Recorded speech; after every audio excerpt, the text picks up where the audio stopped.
Hello, this is Dr. Maurice Duffy, and I'm absolutely thrilled, delighted to have one of my heroes, somebody I've watched many times at St. James's Park playing football. Mike Williamson, player, coach, player, manager, player, everything, player of the season down at Gateshead, ex-Newcastle United. Hi, Mike, how are you doing? You're gone, you're gone. Your sound is gone. Your sound is gone. You back? Can't hear you.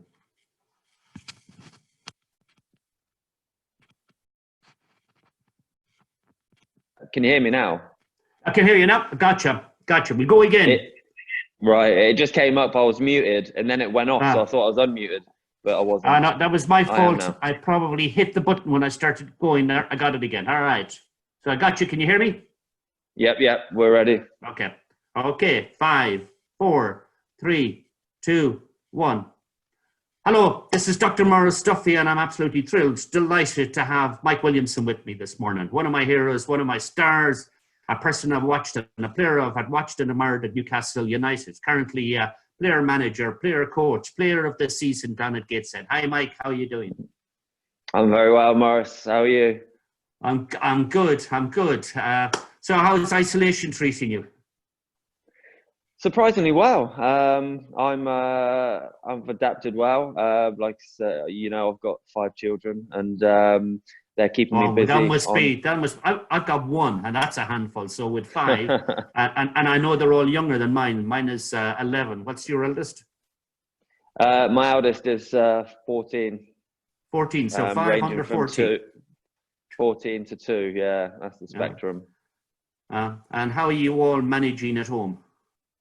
Yeah, very well. Like I say, the kids are obviously happy to be off school. It's all new and novel to them. And like I say, for myself, this is unprecedented period of time in history, really. But even when we have off seasons and we kind of have 4 to 6 weeks break, the kids are in school, so we've kind of got their general schedules, and we're always trying to fit everything in, visiting family, friends, and going on holidays. So it really flies by. But being locked down and being made to spend a lot of your time in your house and only allowed to venture out now and again, it's really brand new and novel. So we've been sticking to quite a tight schedule with the kids and trying to still keep their routine. And it's been working really well. Like I say, it's been really, really nice to have a bit of time to reflect on many things and spend some quality time with the kids. And what does your normal day look like? At the minute, I wake up. My wife goes for a dog walk for about an hour and a half, and I go for a bike ride for about an hour and a half. So we kind of rotate who gets up and goes early, and then one gets back, and then we set the other one off. Kids get up about 6 o'clock, 6:30. So we'll give them breakfast, have a little bit of time, brush teeth, get ready, get dressed. And then a lot of times we've been doing PE, the schedule, because we've been given a schedule by the school to a kind of rough guideline. So we've been doing a bit of exercise. And then we have about an hour of getting any work done. The school, any maths, English, science, the core subjects. Have a little break, let them have a snack, and then have a little bit of creative time for them if they want to draw, paint, ride, play outside, do what they like. Have a little bit of lunch, and then I normally take them out, whether we go down the river for an hour or up to Chopwell Forest and have a little wander and explore. And I normally try and get an hour's kind of gym session in. I've got kind of a little few bits and bobs, but generally it's body weight. And then get back. It's military precision, really. It's one back. But I know you're physically a disciplinarian about the way that you exercise. Obviously, yes. I know you quite well, and I also know that mentally you're a disciplinarian about the way you prepare yourself. So, have you changed anything in relation to the routine, or is there anything there that you would say, "Hey, I've been doing this and it's worked really well for me"? Like you say, you know me all too well. I like routine and I like discipline, so I try and set myself the best schedule I can that makes me feel the best and optimum kind of mindset. So yeah, like my rigidness is I have a bike ride every morning, and that ranges from 45 minutes to an hour and a half. I've got different routes that I explore. So I get my kind of cardio in there, and it's beautiful weather as well. So it's been an absolute delight. And then at some point, whether it's when the kids are having lunch or they're having creative time, I get about an hour's worth of strength really, and do my bits. So that's my kind of my go-tos that I get in every single day. And around that, it's really just make it up as we go along. And I know you're a student of mindset and the mental approach to both your physicality and life in general, and we've explored that conversation many times. But again, what are the kind of mental things that you're teaching yourself these days? Where are you kind of exploring it? So meditation, yoga, any of those things that are going on and that you would recommend to people. Well, how many hours is this podcast are we doing? I've got a list as long as my arm with that. I'm doing everything that I believe in, everything that keeps me the best version of myself. Like me, I'm all about exploration. I'm looking at new techniques and new ways every day to try and better myself. But my core is meditation. I always try and get at least one meditation where I kind of sit down and close my eyes. The rest of it is just kind of movement meditation, more kind of mindfulness really. Cold showers every day. I live and swear by cold showers, which I've just been in one. So that's wake me up a little bit. My nervous system is all firing. And then I try and get a bit of yoga in. I try and do about half an hour, 40 minutes of yoga. But really that I'm quite lax with that, because sometimes that can be part of my meditation where I'm really deep into my breathing and I try and get into a kind of meditative state. But sometimes I can be doing it with the kids running around and jumping on top of me where I'm just kind of stretching really. So it's just making sure that I'm keeping my hips open, my hamstrings, my back and everything, because like I say, I'm still playing, so I still need to keep myself as flexible and mobile as possible. And playing well, I hear. So, from the reports, and you were in the playoffs, right? But before we get to kind of Gateshead, and I'll come back to that, because, both you and I are advocates of meditation, and mine is if you can't spare 10 minutes a day, then, you need to do it for an hour, right? The reality of how important it actually is. And I actually produced them because I do them sometimes. I do them a lot in the programs I run, but I do sessions sometimes on meditation. And I kind of put one together yesterday. But what benefits does it give you? Where do you see meditation actually helping you on mindset and the way that you are as an individual, as a player, and as a manager of a team? I mean, like I said, the science behind it is massive. The depths that people have got into. But for me personally, just on a basic level, I mean, nowadays with the amount of information, with the speed and the pace of life, everything's just fast and kind of oncoming.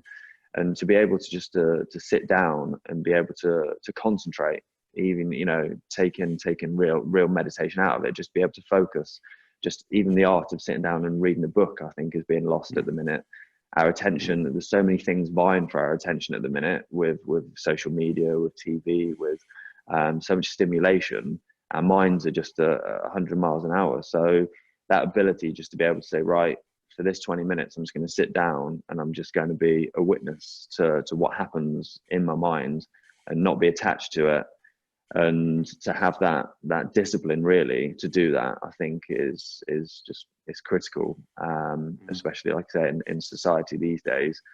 And then you obviously get into the spirituality of the kind of how deep and where you can go into the realms that you've not been before. But just as a basic thing, it's more of a concentration thing, because the amount of times I get my kids to sit down and look at something, and within 10 seconds they're just like, I'm bored, Can I watch TV? Yeah. Can I do this? Can I do that? And Yeah. they're just flicking around. So The just that distractions. art.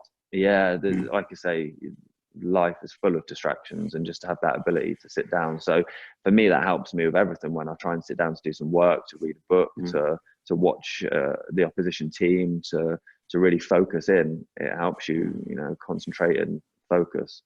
Which And then it's fascinating because the science says performance is equal to P minus I, right? And I being the interference of your mind, the interference of your environment, the interference of by your experiences, whatever you want to call that I. But that's so no matter how hard you drive your performance, you're not dealing with that interference.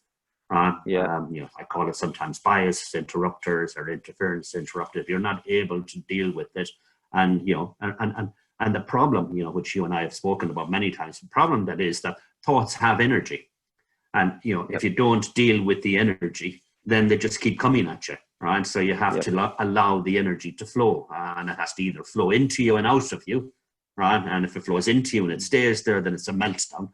Right. And if it's constantly out here, then it's stress and anxiety because you're constantly trying to fight the energy associated with it. But Pasha, I was telling somebody yesterday, actually, I remember the first time I did this, we had to get in a rowing boat and we rowed out to a monastery in the middle of a lake, and we were kept there for 3 days, and we had to take our shoes and socks off. And you had the first 24 hours with starvation. And you weren't given anything, all right? And it wasn't quite the way it is now, the comfort of it and the science behind it. But I remember the experience of my mind at that moment. I hated every other part of it, to be honest. The west coast of Ireland, on a lake, right, in a monastery, stones wandering around the place. But the repetitive process. I walked away with thinking there's something in this. It's not that. Yeah. But there's definitely, and over the years, obviously, I've developed it and appreciated it fully, and I'm kind of a huge advocate of it. So thank you for endorsing that. But I know that you've had interference as well. You were telling me before we came on air that somebody's ran into your front gate outside the house. So that must have caused some disruption to your routine yesterday. Yeah, it was. It was one of those unfortunate events. Lady. Nobody was hurt badly in this. Let's get that in first. Nobody was hurt badly in this accident. But no. I hear you're blocked. I hear you're blocked in and you can't get out of the house. Yeah. Our gates have been completely caved in. So I think it was more effect on the building. I think the wall had been standing for about 170 years. So. Yeah. There's going to be a bit of renovation, but we're on to the true sense of lockdown at the minute because we can't get any cars in or out of the driveway. So how's Gateshead? How's the season been? I know you're in the playoffs. Where do you think it's going to happen from here on in? What's the inside story?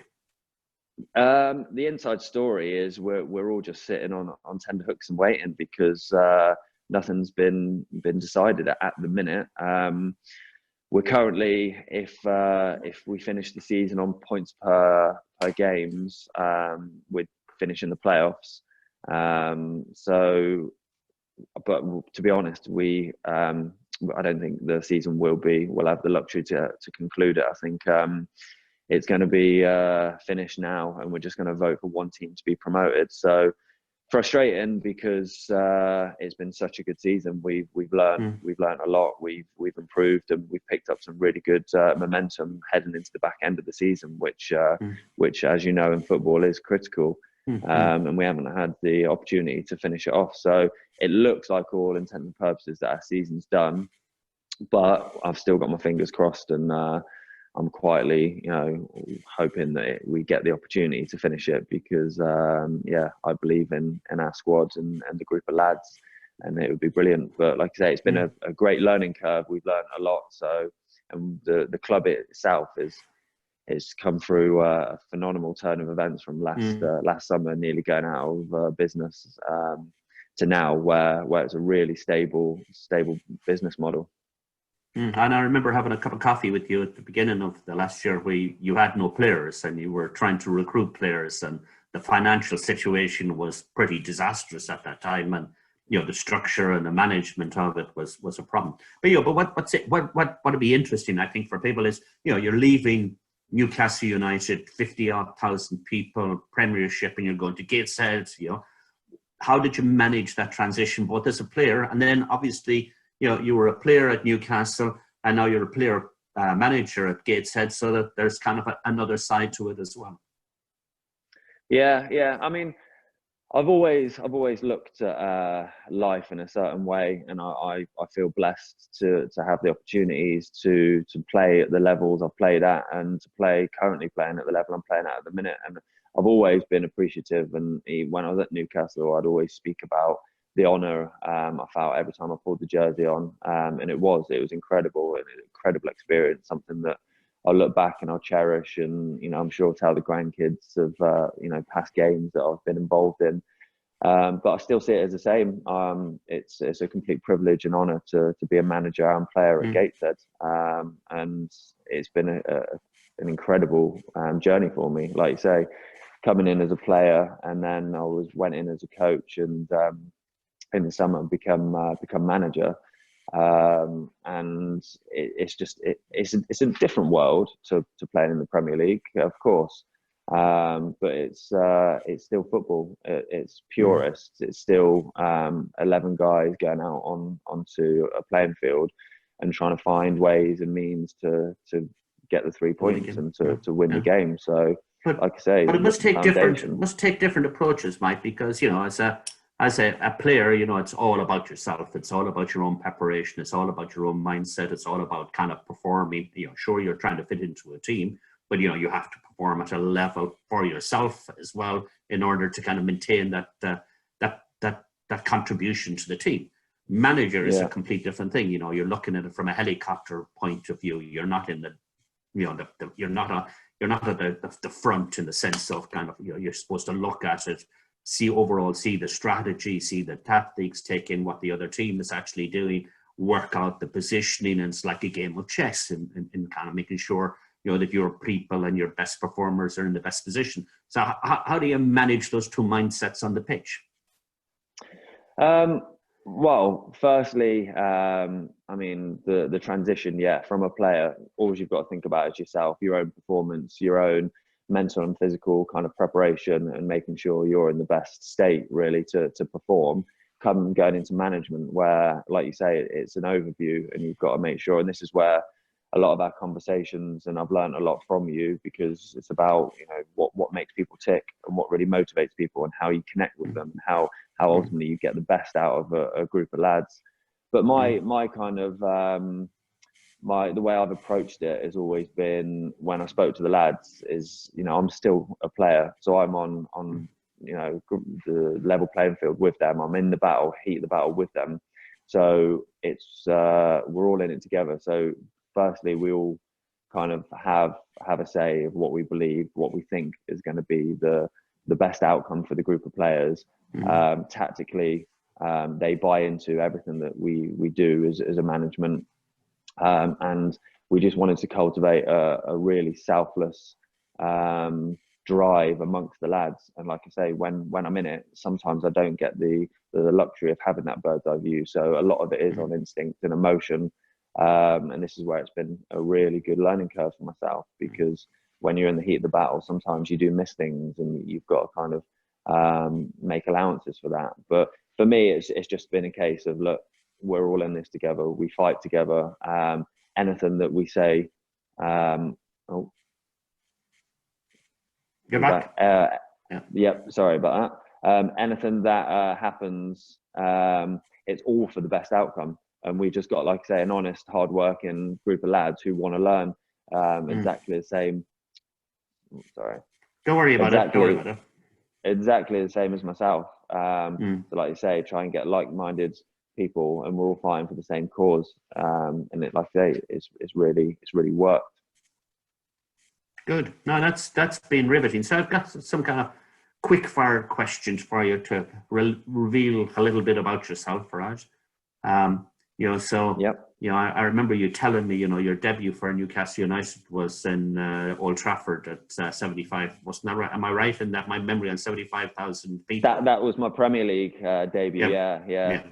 And I remember that. I kind of always had it in my head. That must have been a huge moment in time, right? In the expectation. Yeah. So when you're as a player, who's the best player you've ever played against? That's a difficult one. I've played against a lot of good players. I'd say personally, as a battle, probably the most difficult man to handle was Luis Suarez. He had the hunger, the drive, the desire, and obviously the ability. Of look at him now in Barcelona, speaks for itself. But to actually try to contain somebody, it was near to the impossible. It was he was brilliant, and you could see he was going to go to the highest level. And I know you're a goal machine, right? So Yes.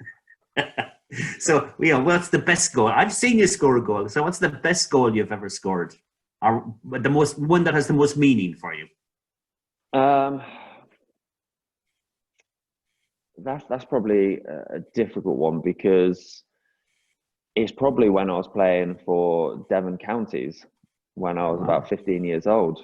And it sticks in my mind because the approach to the game, I was feeling ill and I was feeling run down, and I was thinking, should I play?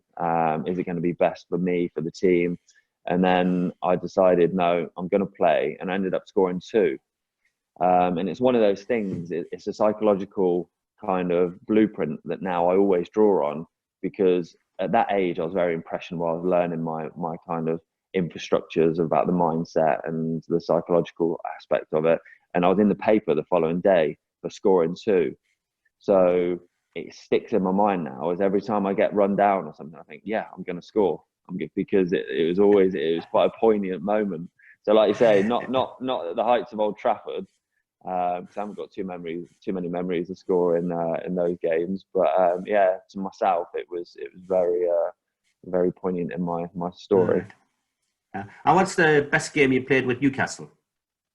What's the best game? Not necessarily the best game that you contributed, but the best game, the one that stands in your memory.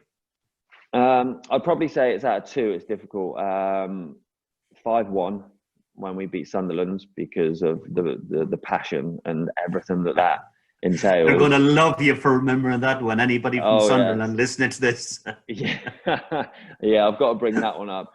But also probably to be involved in the game against Arsenal, where we drew 4-4. We're 4-0 down at half time. I was there at that game. Yeah, it was quite incredible. I think we were 3-0 down in 18 minutes, and it was one of those games where it was almost like a dream that you couldn't control. Everything was going on around me, and I couldn't stop it. Van Persie was just kind of like getting above me, like all around, and I just, it was one of those 45 minutes. And then at half time, we had some real leaders, some real strong characters in the group. And we just came out with a belief, and it was about pride. Ultimately, 4-0 down against Arsenal at home, it's all about pride. But from the first few minutes of when we started, we just sensed that something was in the game. And then they had a player sent off, and with the crowd, how the crowd gets, it was incredible. The atmosphere, the energy, you could feel it. And then to come back. But then at the end of that, when it was 4-4, we still had a couple of half chances to win. And I was thinking, this could go down in history of 5-4 if we do. So I actually came off the field feeling a little disappointed, thinking, that could have been the greatest. But like I say, on reflection, what a game. Yeah. What music do you listen to? Anything and everything, really, except my son's rap music. That's something that it's easier to tell you what I don't listen to. But no, I love listening on a Sunday when we're doing a roast dinner and the family are about. I love listening to a bit of Oasis, a bit of Verve, a bit of Ed Sheeran, a bit of Blur. Bands like that, really. Okay. And what's the last book you read? The book I'm actually currently listening to, that I've just been listening to on the bike, is you might have come across, I'm not sure, Dawson, I have to look at his second name. I've just started listening to it, but it's Mind to Matter. And it follows the same kind of blueprint as Dr. Joe Dispenza. He's one of my favorite authors. And he basically scientifically breaks down how a thought in your mind creates matter in the world. and it's phenomenal. That kind of stuff just blows my mind. So yeah, I can't get enough of that. We better not get. We've spent hours in this one before. We'll not kind of get other people into our conversation on this particular topic. So, what do you do outside of sport? Where's your amusement? Where do you take your buzz from? What kind of activities tend to engage you? I would say my leisurely pursuits would be. I mean, I love any form of exercise, riding, running, swimming. But I'm heavily into my tennis when my body allows me. I got quite heavily into that when I was at Newcastle playing with Shola and sometimes with Rob as well. We had a good little tennis school. So when I have periods like this, when we're off, obviously not on the lockdown, but when that starts getting lifted, I'll definitely be back on the tennis court. But like I say, with 5 kids, my time is accounted for majority of the day. So keeping them entertained is enough of a. And I know you're into your diet, and I know that you watch. So is it tea or coffee or alcohol? Which of them? For me, that's an easy answer, right? That's a really. I was talking to somebody yesterday and saying the day the pub's open, I'm out of here, right? I'm in that pub, right? I won't come out for 12 hours. But I'm sure that's not on your mind. So what do you do? Kind of, what are the supplements that kind of tend to give you a buzz? I mean, yeah, like you say, I'm very rigid with my routine. At the minute, I'm having 2 coffees a day. One with ghee and brain octane oil, which is also known as a bulletproof coffee. But yeah, I try and get the majority of my nutrients from whole food, really. I'd say probably about 80-85% plant-based, and then I have the odd bit of organic and meat into my life. I'm always impressed with that discipline. Every time I think of you, I think of discipline, right? The structure, and there is, there's a huge benefit to that. I think that, a lot of people don't put structure into their day, and then, and then they find that the time is just slipped past and they're not doing the things that they want to do. So I'm very similar. I know what I'm going to do for the day. I know when I'm going to do it. I wouldn't have the discipline. I've been out with the dogs on the beach already, but I don't have the physical discipline. But then, but I have the mental discipline that understands, the structure is important. That meaning in the day. I often say smile at the day, and I talk about it. What's the structure you're going to put to the day? What's the meaning you're putting in the day? What's the impact you're going to have put in the day? I'm doing a mental health one. I'm looking at it over here. What's the how are you going to listen, and what's the echo the day is going to send back to you? So there are kind of different things that that smile at the day. But in a lot of sessions that I do right now, a lot of people are just telling me how frustrated they are, or how much they're enjoying the relaxation, and that's great. It's absolutely wonderful that I've got this relaxation and I've got this time and I've got this opportunity. But I'll say, but what are you doing with it? What are you doing with it? I'm thinking, what can I learn during this period? What can I do that bit? Yes, I'm doing podcasts and I'm doing Zen thoughts for the day. And I did a meditation session yesterday for a podcast meditation. And I'm trying to do things that I always said I want to do. And I'm writing a child story with my 11-year-old, right? Just because I've got the time to do it. But it is really important, that structure, and you've taught me some of that stuff. I thank you for that. But I'm conscious of your time. I thank you for your time. Any final thoughts that you'd give to people before we kind of say thank you and goodbye?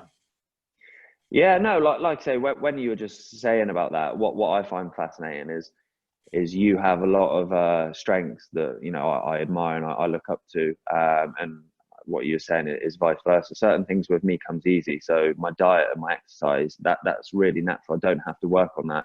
But when I have to sit down and write or I have to do work, that doesn't come natural. So I kind of procrastinate and kind of can go to the ends of the earth to kind of bury my head in the sand with things like that.